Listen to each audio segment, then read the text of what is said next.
সকলকে জানাই বিজয়া দশমীর আন্তরিক প্রীতি শুভেচ্ছা ও অভিনন্দন।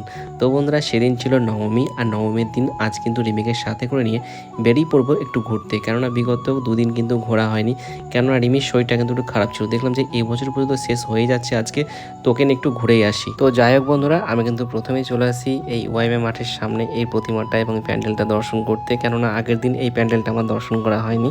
এবং এখান থেকে আমি কিন্তু চলে আসি বাবুলবোনা রোড, অর্থাৎ এই মধুপুর। তো বন্ধুরা, এখানে এসে কিন্তু এই হাওয়া মহলটা দর্শন করি এবং এখানে রিমির কিছু ছবিও তুলে দিই, তার সাথে আমিও দু একটা কিন্তু সেলফি নিয়ে নিই।